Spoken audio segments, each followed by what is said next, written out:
পেন্টাগনের পরিকল্পনা টেবিলে নতুন অভিযানের মানচিত্র। ইসরায়েলের সামরিক মহলে চাপা উত্তেজনা। গত মাসে কার্যকর হওয়া যুদ্ধবিরতির পর ইরানে আবারও নতুন করে বড় ধরনের হামলা চালানোর জন্য সবচেয়ে জোরালো প্রস্তুতি নিচ্ছে ইসরায়েল ও যুক্তরাষ্ট্র। আগামী সপ্তাহের শুরুর দিকে এই হামলা শুরু হতে পারে বলে মধ্যপ্রাচ্যের দুই কর্মকর্তার বরাত দিয়ে এক প্রতিবেদনে জানিয়েছে মার্কিন সংবাদ মাধ্যম দ্য নিউ ইয়র্ক টাইমস। মাস যায়নি, মার্কিন বোমায় ইরানের ক্ষেপণাস্ত্র কেন্দ্র ধুলোয় মিশেছিল। বাইরে থেকে মনে হয়েছিল খেলা শেষ, কিন্তু জেলাও সেই কুদু। হরমুজ প্রণালী বারবার ৩৩টি ক্ষেপণাস্ত্র কেন্দ্রের মধ্যে ৩০টি এরই মধ্যে আবার সচল হয়েছে।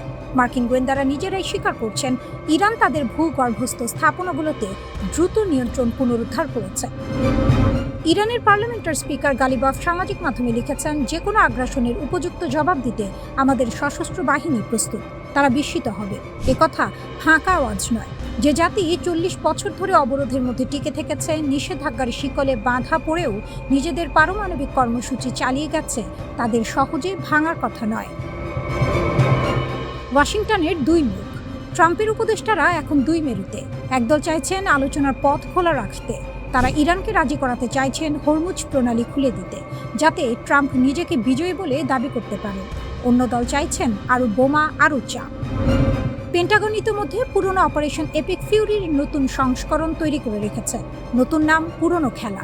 ৫০,০০০-এর বেশি মার্কিন সেনা, ২টি বিমানবাহী রণতরী, ১ ডজনের বেশি ডেস্ট্রয়ার, সবই তৈরি। জেনারেল ড্যান কেন সিনেটে বলেছেন, নির্দেশ পাওয়া মাত্রই অভিযান শুরু হবে। আরও ভয়ঙ্কর পরিকল্পনা আছে। ইস্পাহান পারমাণবিক কেন্দ্রের মাটির গভীরে যা আছে সেটা ধ্বংস করতে বিশেষ বাহিনী সরাসরি মাটিতে নামানোর কথা ভাবা হচ্ছে। মার্চ মাসেই সে উদ্দেশ্যে কয়েকশো বিশেষ কমান্ডো মধ্যপ্রাচ্যে পাঠানো হয়েছে। খার্কিভ দ্বীপ দখলেরও পরিকল্পনা আছে, ইরানের তেল রপ্তানির প্রাণকেন্দ্র। কিন্তু মার্কিন সামরিক কর্মকর্তারাই ফিসফিস করে বলছেন, এই পথে জয় সহজ না। ইরান প্রতিবার ঘুরে দাঁড়িয়েছে, প্রতিবার। এই সমীকরণে একটা চুপচাপ খেলোয়াড় আছে, বেইজিং। হরমুজ প্রণালী দিয়ে যে তেল আসে তার বড় অংশ চীনের ঘরে যায়। তেহরান চীনের কৌশলগত মিত্র। সাপের মাথা না কাটলে সাপ মরে না, এটা ট্রাম্পের বিশ্বাস। ইরানের পারমাণবিক অস্ত্র তৈরির স্বপ্ন চিরতরে মুছে না দিলে তিনি সন্তুষ্ট নন। কিন্তু ইতিহাস বলে, মধ্যপ্রাচ্যে বড় শক্তির চূড়ান্ত বিজয় বলে কিছু হয় না। আফগানিস্তান মনে আছে, ইরাক মনে আছে। ইরান এখন কোণঠাসা, কিন্তু মরিয়া শত্রু সবচেয়ে বিপজ্জনক। হরমুজ প্রণালীর ৩০টি ক্ষেপণাস্ত্র কেন্দ্র চুপচাপ জেগে আছে। পরের গুলি কখন ছোটে, সেটাই এখন পৃথিবীর সবচেয়ে দামি প্রশ্ন। ইসরায়েলি সামরিক বাহিনী এবং দেশটির শীর্ষ নেতারা এর আগে জানিয়েছিলেন, মার্কিন বাহিনীকে সঙ্গে নিয়ে ইরানের বিরুদ্ধে তাদের এই অভিযানের মূল লক্ষ্য ছিল ইরানি শাসক গোষ্ঠীর সামরিক সক্ষমতা ধ্বংস করা, ইরানের পারমাণবিক ও ব্যালিস্টিক মিসাইল কর্মসূচি সহ দেশটির তৈরি করার সমস্ত হুমকি দূর করা এবং ইরানি জনগণের জন্য বর্তমান সরকারকে ক্ষমতাচ্যুত করার উপযুক্ত পরিস্থিতি তৈরি করা। তবে গত মাসে হওয়া যুদ্ধবিরতির কারণে ইসরায়েলের ঘোষিত এই লক্ষ্যগুলোর কোনোটিই এখনও পূরণ হয়নি।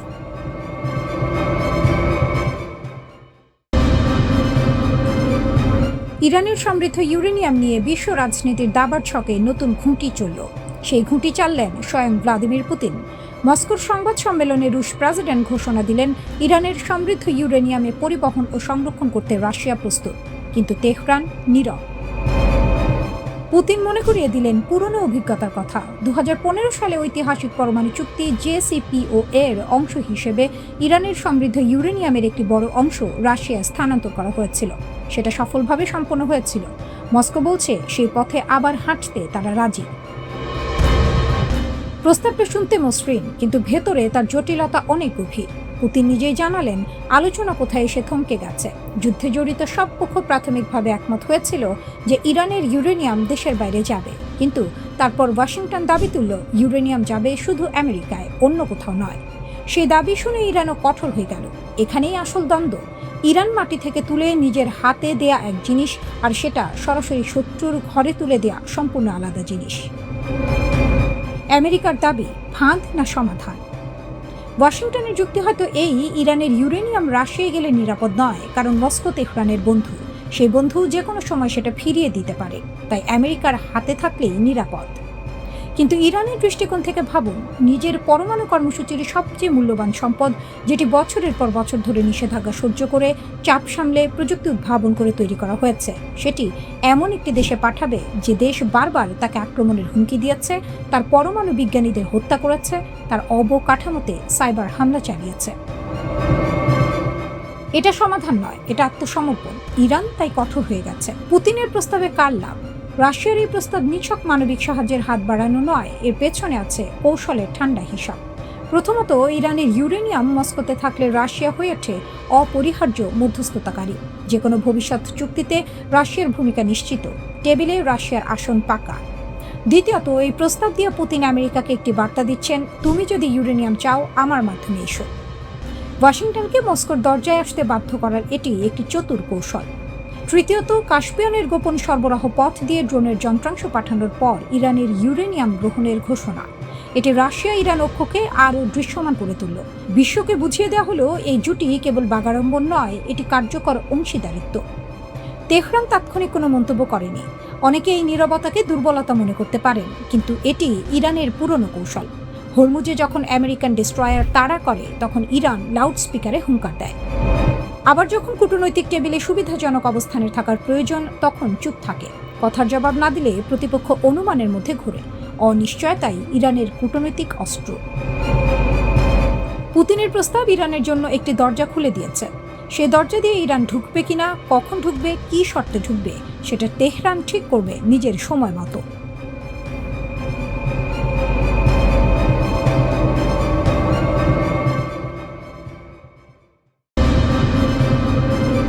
ইউরোপের বুকে আমেরিকার ঘর ভাঙতে চাইছেন ট্রাম্প, কিন্তু পারবেন কি? ইরান যুদ্ধে ইউরোপীয় মিত্ররা পাশে না দাঁড়ানোয় ডোনাল্ড ট্রাম্প এখন ঘর ভাঙার হুমকি দিচ্ছেন।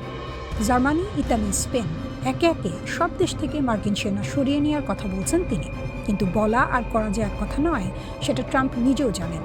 শুরুটা হয়েছিল জার্মান চ্যান্সেলর ফ্রিডরিখ মেটসের একটি মন্তব্য থেকে। তিনি সরাসরি বলে দিলেন, ইরান যুদ্ধে আমেরিকা অপমানিত হচ্ছে এবং ট্রাম্প প্রশাসনের কাছে কোনো যৌক্তিক কৌশল নেই। কথাটা সত্যি হোক বা না হোক, ট্রাম্পের গায়ে লেগেছে।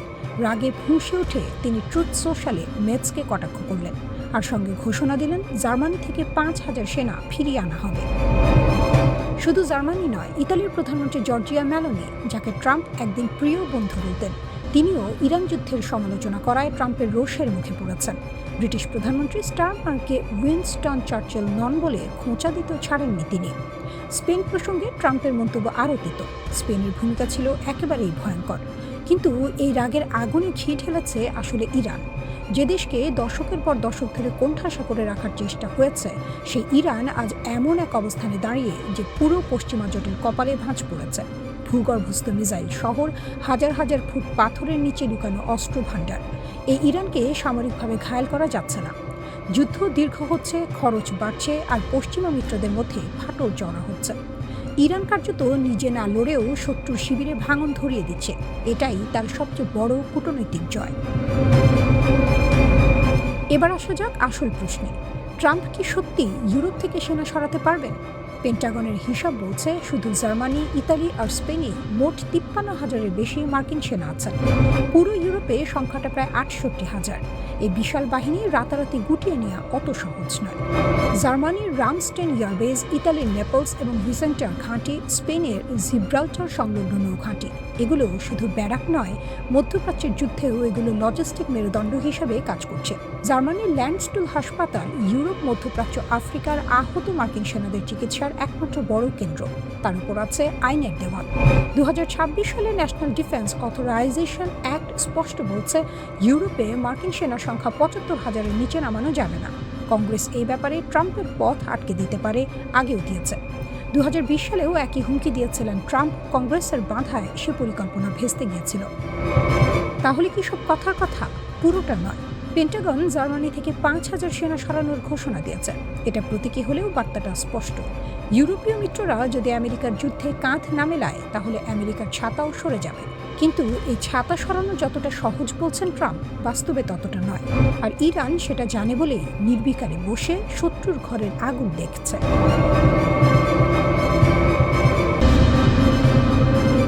আমেরিকা আর ইসরায়েলের মিলিত আঘাতে ইরান ক্ষতবিক্ষত, কিন্তু হার মানেনি। বরং ক্ষতের যন্ত্রণা নিয়েই তেহরান এমন এক দাবার ছক সাজিয়েছে যা দেখে হকচকিয়ে গেছে গোটা উপসাগরীয় দুনিয়া।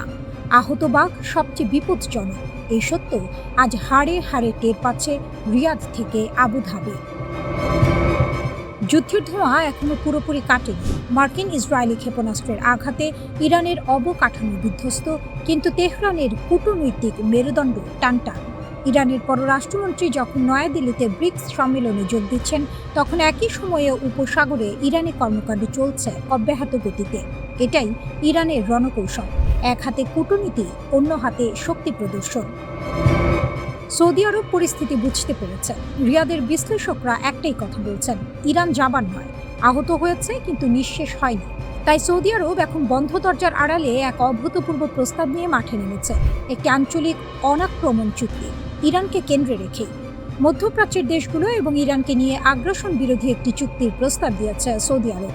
ইউরোপে স্নায়ু যুদ্ধের সময় উত্তেজনা কমাতে করা 1970-এর দশকের একটি চুক্তির আদলে এই উদ্যোগ নেওয়া হয়েছে। ফাইন্যান্সিয়াল টাইমসের সূত্র জানাচ্ছে, রিয়াদ 1975 সালের হেলসিঙ্কি চুক্তির আদলে একটি নিরাপত্তা কাঠামো করতে চায়। ঠান্ডা যুদ্ধের সেই ফর্মুলা যেভাবে পূর্ব পশ্চিম ইউরোপের মধ্যে উত্তেজনা প্রশমিত করেছিল, তেমনিভাবে উপসাগরেও আস্থার ভিত্তি তৈরি করতে চায় সৌদি যুবরাজের সরকার। ইউরোপীয় কূটনীতিকরাও এই পরিকল্পনায় আগ্রহ দেখাচ্ছেন।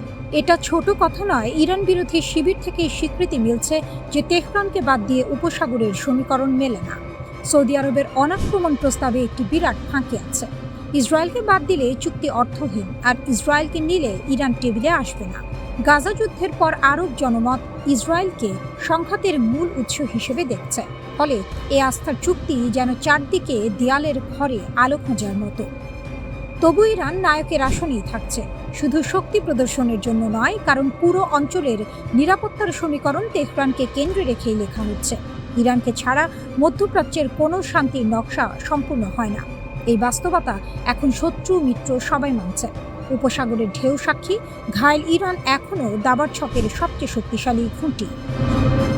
সৌদি আরব মূলত 1975 সালের ঐতিহাসিক হেলসিঙ্কি অ্যাকর্ডসকে মডেল হিসেবে ধরে এই নতুন চুক্তির খসড়া তৈরি করেছে।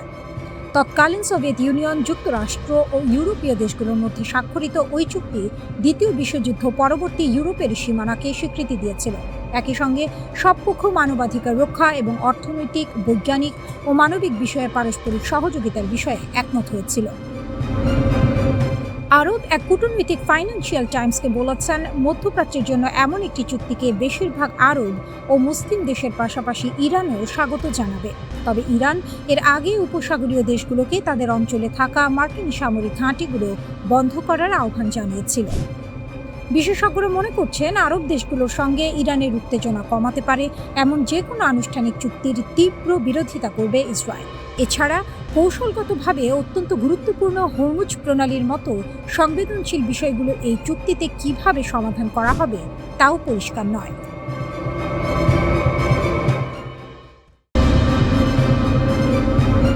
বিড়ালের গলায় ঘণ্টা বাঁধার সাহস কার আছে? দশকের পর দশক ধরে পশ্চিমা আধিপত্যের চাকার নিচে পিষ্ট হতে হতে বিশ্বের কোটি কোটি মানুষ এই প্রশ্নটাই মনে মনে পুষে রেখেছিলেন। আজ সেই প্রশ্নের জবাব দিতে এগিয়ে এসেছে পারস্য উপসাগরের এক অদম্য দেশ ইরান। শুধু এগিয়ে আসেনি, বুক চিতিয়ে দাঁড়িয়েছে। আর সেই বুকের ভেতর থেকে বেরিয়ে আসছে এমন এক হুঙ্কার, যার কম্পন অনুভব করছে ওয়াশিংটন থেকে তেল আবিব।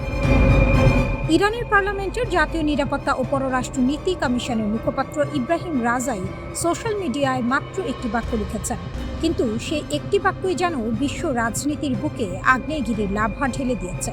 তিনি বলেছেন, ইরানের ওপর আবার হামলা হলে 90% পর্যন্ত ইউরেনিয়াম সমৃদ্ধকরণ হতে পারে।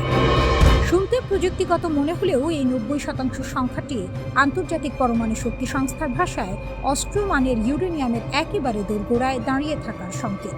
অর্থাৎ তেহরান এবারে সরাসরি বলে দিচ্ছে, পারমাণবিক অস্ত্রের চাবিকাঠি তাদের হাতের কাছেই আছে, শুধু তালা খোলার অপেক্ষা।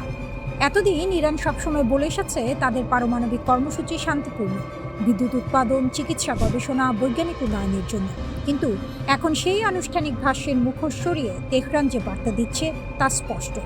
এটি শক্তির ভাষা, এটি ভয় দেখানোর ভাষা, এটি এমন এক বার্তা যেখানে ইরান বলতে চাইছে, আমরা আর থামব না।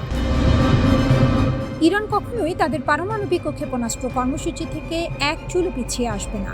ইরানের জনগণ যেভাবে স্থল, আকাশ ও সমুদ্র সীমা রক্ষা করে, ঠিক তেমনিভাবেই রক্ষা করবে দেশের পারমাণবিক ও মিসাইল প্রযুক্তি। ইরান বলছে, পারস্য উপসাগরে অস্থিতিশীলতার মূল কারণই হচ্ছে মার্কিন সামরিক উপস্থিতি। তেহরান কটাক্ষ করে বলেছে, মার্কিন ঘাঁটিগুলো এতটাই দুর্বল যে নিজেদের নিরাপত্তাই নিশ্চিত করতে পারছে না, অন্যদের নিরাপত্তা দেবে কিভাবে?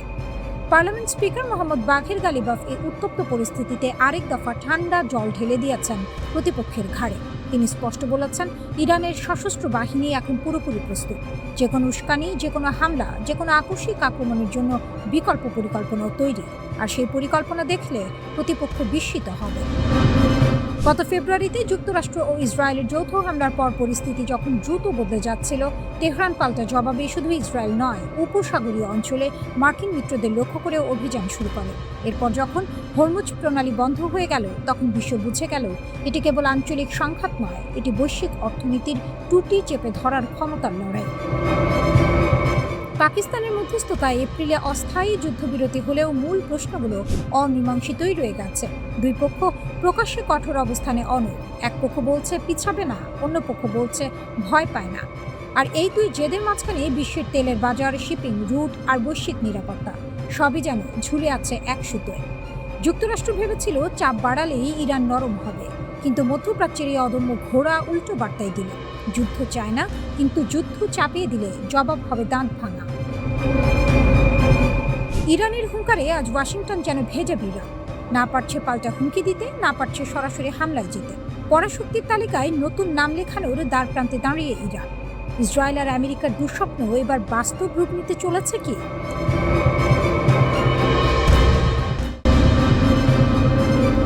যখন বিশ্বের সবচেয়ে শক্তিশালী দেশটি একের পর এক চাপ দিয়ে চলেছে, তখন ইরান হাতের তাস স্পষ্ট করে টেবিলে রেখে দিয়েছে।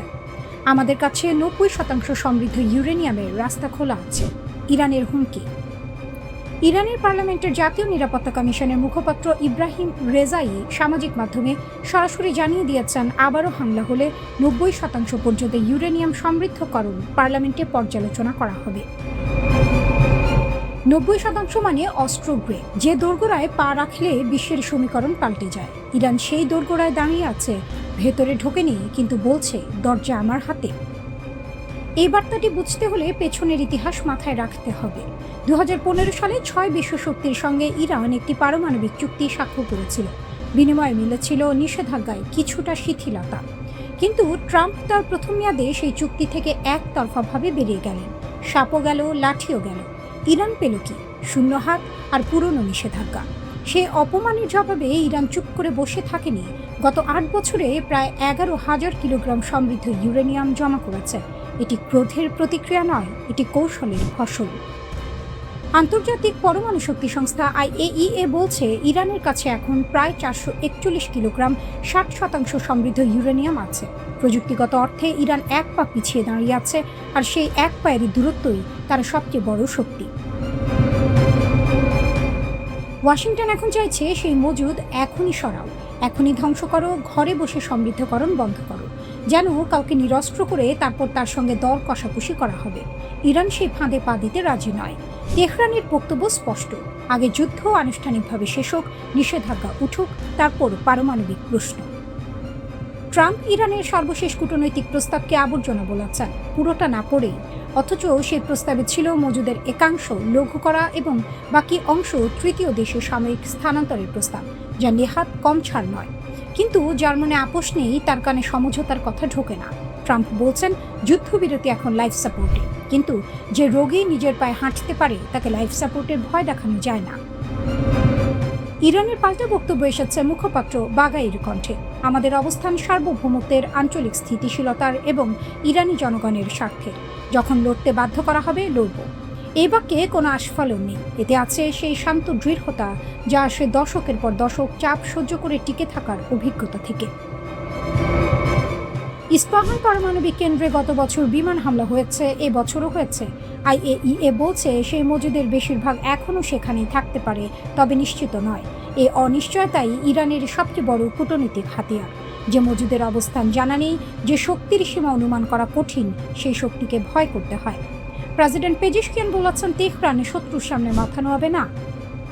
ইরান বছরের পর বছর নিষেধাজ্ঞার শিকলে বাঁধা ছিল, অর্থনীতি কাহিল হয়েছে, তরুণ প্রজন্ম দিশাহারা হয়েছে, তবু দেশটি ভেঙে পড়েনি। যে গাছ ঝড়ের মুখে ভাঁজ হয় কিন্তু উপড়ে যায় না, সে গাছকে দুর্বল বলা যায় না। হরমুজ প্রণালীতে ইরানের নৌবাহিনী মার্কিন যুদ্ধজাহাজকে পথ পাল্টাতে বাধ্য করেছে বলে দাবি উঠেছে। ওয়াশিংটন নীরব, কারণ মিথ্যা হলে জবাব আসত।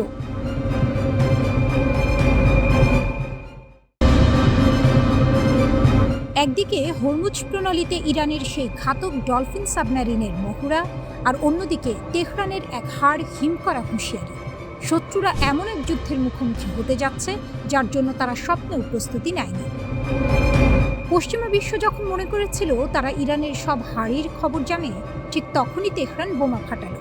ব্রিগেডিয়ার জেনারেল আমির আকরামিনিয়া স্পষ্ট ভাষায় জানিয়ে দিয়েছেন, ইরানের পরবর্তী পাল্টা আঘাত হবে আকাশ থেকে পড়া কোনো এক নতুন রণকৌশলে। এতদিন লড়াই চলত স্থল, আকাশ আর সমুদ্রে, কিন্তু ইরান এবারও হুঙ্কার ছেড়েছে। যুদ্ধ এবার হবে এমন এক অ্যারেনা বা ময়দানে যা শত্রুর রাডারেও ধরা পড়বে না। এটাকে কেবল মুখের কথা ভাবলে ভুল করবে। ইরান বুঝিয়ে দিয়েছে তারা কেবল ঘর সামলাতেই ব্যস্ত নয়, বরং আক্রমণকারীর চোখে চোখ রেখে ইটের বদলে পাটকেলটি মারার সব সরঞ্জাম গুছিয়ে রেখেছে।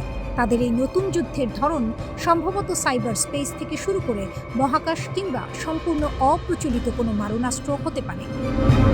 হরমুজের প্রহরী, ছোট সাবমেরিন, বড় ধামাকা।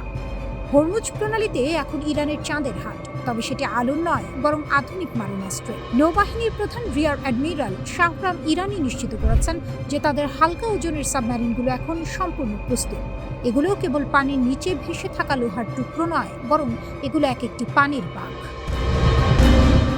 সম্প্রতি ইরানি যুদ্ধজাহাজ IRIS সিনার ওপর হামলার জবাবে এই সাবমেরিনগুলো যে দুঃসাহসিক অপারেশন চালিয়েছে তাতে শত্রুপক্ষ এখন ছেড়ে দেমা কেঁদে বাঁচি অবস্থায়। সাবমেরিনগুলো পানির নিচে নিঃশব্দে ঘাপটি মেরে বসে থাকে, যেন বোবা শত্রুর মুখে নেই, কিন্তু যখন আক্রমণ করে তখন পালানোর পথটুকু রাখে না। মার্কিন যুদ্ধ সচিব পিট হেক্সাট যতই ব্যঙ্গ করে বলুন যে ইরানের কামিকাজি ডলফিন নেই, তেহরানের বর্তমান তৎপরতা বলছে শত্রুর কপালে দুঃখ আছে। রেড লাইন বা লক্ষণ রেখা, IRGCর ইস্পাত কঠিন শপথ। Islamic Revolutionary Guard Corps IRGC পরিষ্কার জানিয়ে দিয়েছে, ইরানের তেল ট্যাঙ্কার বা বাণিজ্যিক জাহাজে হাত দেওয়া মানে হচ্ছে সিংহের মুখে হাত দেওয়া। Brigadier general Syed Majid Musavi ঘোষণা করেছেন, ইরানের মিসাইল এবং ড্রোনগুলো এখন শত্রুর ঘাঁটির দিকে তাকানো আছে। আঙুল এখন ট্রিগারে, কেবল আদেশের অপেক্ষা। আমেরিকা যখন প্রজেক্ট ফ্রিডম নামের এক নাটকীয় উদ্যোগ নিয়ে সাগরে নামার চেষ্টা করেছিল, ইরান তখন এক মাঘে শীত যায় না নীতিতে অটল ছিল। মাত্র 36 ঘন্টার মাথায় ট্রাম্পের সেই প্রজেক্ট যখন মুখ থুবড়ে পড়ল, তখন প্রমাণিত হলো যে হরমুজ প্রণালীতে কার হুকুম চলে। তেহরান সরাসরি জানিয়ে দিয়েছে কেবল তাদের অনুমোদিত করিডোরই হবে নিরাপদ, বাকি সবখানে থাকবে জমদূতের পাহারা। ইরানের এবারের রণকৌশলকে বিশ্লেষকরা বলছেন, সাপও মরবে, লাঠিও ভাঙবে না, গোছের কৌশল। তারা সরাসরি যুদ্ধে জড়ানোর চেয়ে শত্রুকে মানসিক চাপে রাখতেই বেশি ওস্তাদ। কেন শত্রুরা ভয়ে কাঁপছে? অপ্রত্যাশিত যুদ্ধক্ষেত্র। ইরান এখন প্রচলিত যুদ্ধের বাইরে নতুন ডোমেইন যেমন ইলেকট্রনিক ওয়ারফেয়ার ব্যবহারের ইঙ্গিত দিচ্ছে। স্নায়ুযুদ্ধ ও জ্বালানি বাজার। হরমুজের চাবিকাঠি ইরানের হাতে থাকায় বিশ্ব তেলের বাজারে টান পড়ার ভয়ে পশ্চিমারা এখন উঠতে না পেরে খুঁটি ধরছে। মিসাইল ও ড্রোন শক্তি। IRGC ড্রোনগুলো এখন কেবল নজরদারি নয়, বরং সরাসরি আত্মঘাতী হামলায় পারদর্শী।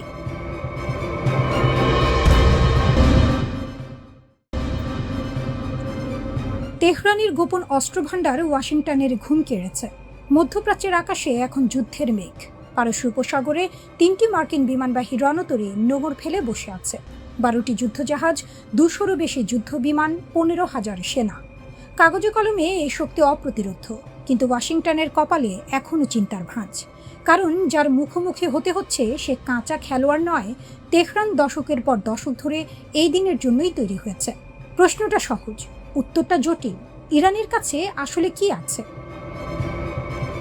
রিয়ার অ্যাডমিরাল শাহরাম ইরানি সম্প্রতি রহস্যের পর্দা একটুখানি সরিয়ে বললেন, এমন একটি অস্ত্র শীঘ্রই শত্রুদের মুখোমুখি হবে যাকে নিয়ে তারা গভীরভাবে ভয় পায়, আর সেটা তাদের পাশেই মোতায়েন রয়েছে।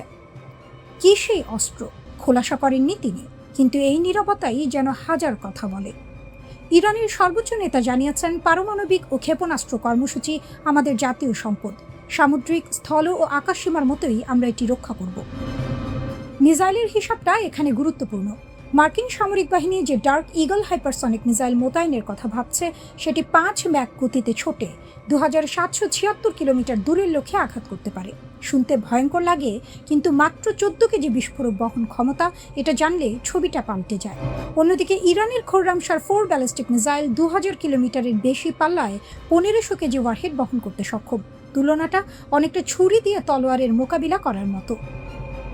আরও উদ্বেগের বিষয় হলো ইরানের চোখের শক্তি। মার্কিন গোয়েন্দা সূত্রের দাবি, 2024 সালেই চীন থেকে TE-014 মডেলের একটি উন্নত স্যাটেলাইট সিস্টেম কিনেছে তেহরান। এই উপগ্রহ মার্কিন ঘাঁটিগুলো অত্যন্ত নির্ভুলভাবে পর্যবেক্ষণ করতে পারে, অর্থাৎ শত্রুর ঘরের নকশা আগে থেকেই জানা। যুদ্ধের চেয়ে বড় সুবিধা আর কি হতে পারে?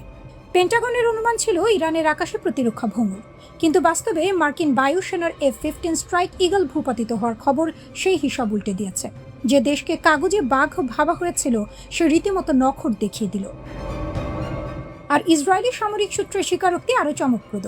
ইরানের 400 কেজির বেশি সমৃদ্ধ ইউরেনিয়াম সরানো না গেলে এই যুদ্ধ তাদের জন্য বড় ব্যর্থতা। একজন শীর্ষ ইসরায়েলি কর্মকর্তার এই কথাই বলে দেয়, লক্ষ্য পুরোপুরি অর্জিত হয়নি। ইরান কিন্তু হাত গুটিয়ে বসে থাকেনি। কাতার, কুয়েত, সংযুক্ত আরব আমিরাত, ইরাক ও সৌদি আরব সহ 8 দেশে মার্কিন 16টি সামরিক ঘাঁটিতে হামলার দাবি করেছে তেহরান। CNN-এর একটি প্রতিবেদনে স্বীকার করেছে, এই হামলাগুলো এত দ্রুত ও নিখুঁত ছিল যে ব্যয়বহুল মার্কিন রাডার ব্যবস্থাগুলো কার্যত অকার্যকর হয়ে পড়েছে। এমনকি উপসাগরীয় অঞ্চলে মার্কিন বাহিনীর আকাশ চোখ খ্যাত E-3 নজরদারি বিমানও রেহাই পায়নি বলে দাবি করা হচ্ছে। পেন্টাগন অবশ্য নিরাপত্তাজনিত কারণে ক্ষয়ক্ষতির বিস্তারিত প্রকাশ করতে নারাজ। এই নীরবতাই অনেক প্রশ্নের জন্ম দেয়। ইরান তার পারমাণবিক কর্মসূচি নিয়ে অবশ্য বরাবরই বলে এসেছে এটি শান্তিপূর্ণ উদ্দেশ্যে, কিন্তু 60% মাত্রায় সমৃদ্ধ ইউরেনিয়ামের মজুদ এবং তার থেকে 11টি পারমাণবিক বোমা তৈরির সক্ষমতার হিসাব, এটি পশ্চিমা মহলে সত্যিকারের উদ্বেগের কারণ। তেহরান বলছে এটা আত্মরক্ষার অধিকার, ওয়াশিংটন বলছে এটা হুমকি। দুই পক্ষের এই টানাটানিতে মধ্যপ্রাচ্য আজ বারুদের স্তূপের ওপর বসে আছে।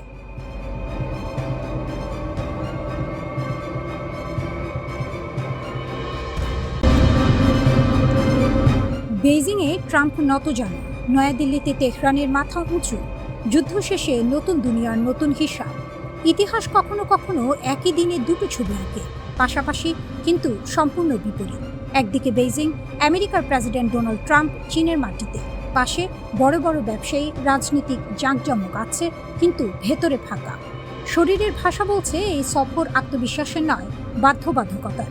অন্যদিকে নয়াদিল্লি, ব্রিক্স পররাষ্ট্রমন্ত্রীদের সম্মেলনে ইরানের পররাষ্ট্রমন্ত্রী আব্বাস আরাকচি, মাথা উঁচু, কণ্ঠ দৃঢ়, বার্তা স্পষ্ট। ইরান নিজের শর্তে দাঁড়িয়ে আছে, এক চুলও নড়েনি। দুটো ছবি, একটাই সত্য, 40 দিনের যুদ্ধের পর পৃথিবীর ক্ষমতার মানচিত্র বদলে গেছে। যে যুদ্ধ ইরানকে অপরাজয় প্রমাণ করল, 28 ফেব্রুয়ারি থেকে শুরু। আমেরিকা ও ইসরায়েল ঝাঁপিয়ে পড়ল ইরানের বুকে। পেন্টাগন ভেবেছিল দ্রুত, নিষ্পত্তিমূলক, পরিষ্কার জয়। তেহরান নতজানু হবে, নতুন মধ্যপ্রাচ্য গড়া যাবে। কিন্তু ইরান মাটি কামড়ে পড়ে রইল। 40 দিন ধরে বোমা সহ্য করেছে, ক্ষেপণাস্ত্র সহ্য করেছে, হরমুজ প্রণালী বন্ধ রেখে পুরো বিশ্বের জ্বালানি বাজারে কাঁপন ধরিয়েছে। শত্রুর একটিও কৌশলগত লক্ষ্য পূরণ হতে দেয়নি। 70 রাতের বেশি রাজপথে ছিল ইরানের জনগণ, ভয়ে নয়, প্রতিজ্ঞায়। প্রেস টিভির বিশ্লেষণ বলছে, এই সাফল্য শুধু ইরানের শত্রুদের চমকে দেয়নি, চমকে দিয়েছে মিত্রদেরও। রাশিয়া, চীন, যারা ইরানের পাশে থাকে, তারাও ভাবেনি তেহরান এতটা টিকে থাকতে পারবে, এতটা শক্তি দেখাতে পারবে। এই অপ্রত্যাশিত প্রতিরোধী ইরানকে বিশ্ব রাজনীতির স্বাধীন চলক বানিয়ে দিয়েছে। ট্রাম্প বেইজিংয়ে গিয়েছেন, কিন্তু এই সফর যা হওয়ার কথা ছিল তা আর নেই। তাইওয়ান নিয়ে চাপ দেওয়ার কথা ছিল, এখন সেই সাহস নেই। বাণিজ্য যুদ্ধে ছাড় আদায়ের কথা ছিল, এখন উল্টো ছাড় দেওয়ার আশঙ্কা। চীনের ওপর আধিপত্য দেখানোর সুযোগ ছিল, এখন সেটা স্বপ্ন মাত্র। কারণ ইরান যুদ্ধ আমেরিকার আসল দুর্বলতা ফাঁস করে দিয়েছে। প্যাট্রিয়ট মিসাইল শেষ হয়ে গেছে, থার্ড ইন্টারসেপ্টরের মজুদ তলানিতে। টমাহক ক্রুজ ক্ষেপণাস্ত্র নিঃশেষ প্রায়। এগুলো বানাতে লাগে বছর, লাগে কোটি কোটি ডলার। এখন চীন যদি তাইওয়ানে হাত বাড়ায়, আমেরিকার হাতে দেওয়ার মতো কি আছে? তাইওয়ান জানে, জাপান জানে, দক্ষিণ কোরিয়া জানে, আর সবচেয়ে ভালো জানে বেইজিং। তাই এবার আলোচনা টেবিলে চীন বসেছে অন্যরকম ভূমিতে। দাবি দেওয়া এখন আর সীমাবদ্ধ নেই, কারণ আমেরিকার ঘাড়ে চেপে বসেছে ব্যর্থ যুদ্ধের বোঝা। মার্কিন বিশ্লেষকরা পর্যন্ত আশঙ্কা করছেন ট্রাম্প হয়তো তাইওয়ানের সামরিক সহায়তা কমিয়ে আনবেন, অকল্পনীয় ছাড় দিতে বাধ্য হবে। আমেরিকা এখন আর শর্ত দেওয়ার জায়গা নেই, শর্ত শুনতে বাধ্য হচ্ছে। আরাকচি নয়াদিল্লি প্রতীকের চেয়েও বড় বার্তা। ঠিক যখন ট্রাম্প বেইজিংয়ে কোণঠাসা, ঠিক তখনই নয়াদিল্লিতে ব্রিক্স সম্মেলনে আরাকচি, পাশে উঠতি শক্তির প্রতিনিধিরা, যারা আমেরিকার একচেটিয়া দুনিয়াকে চ্যালেঞ্জ করছে। আরাকচির বক্তব্য একটাই, ইরান নিজের নীতি থেকে এক পাও সরেনি। যুদ্ধ হয়েছে, চাপ এসেছে, বোমা পড়েছে, তবু ইরান নিজের অধিকারের প্রশ্নে কোনো আপোষ করেনি। এই বার্তার তাৎপর্য বিশাল। বিশ্ব দেখছে একটি দেশ যাকে পরাশক্তি ঘিরে ধরেছিল, সে সম্মেলনে এসে বুক চিতিয়ে কথা বলছে, ভিক্ষা চাইছে না, মাথা নামাচ্ছে না।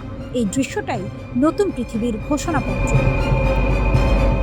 তেহরানের সবচেয়ে বড় শক্তি এটাই, সে চীনের মুখের দিকে তাকায়নি, রাশিয়ার কাঁধে ভর দেয়নি। নিজের সামরিক সক্ষমতা, নিজের জনগণের মনোবল, নিজের কৌশলগত বুদ্ধি, এই তিনটিকে পুঁজি করে লড়েছে।